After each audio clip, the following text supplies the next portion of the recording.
Hey there and welcome.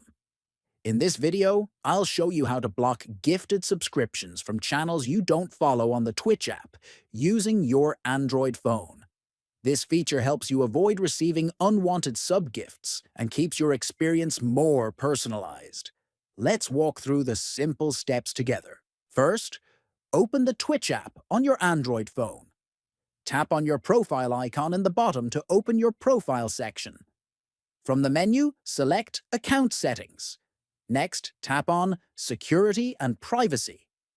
This section handles all your account security options. Scroll down until you find the option that says Block Gifted Subs for Unfollowed Channels. Toggle the switch to turn this feature on.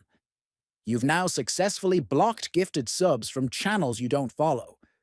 This quick setting helps improve your Twitch experience by giving you more control over your account.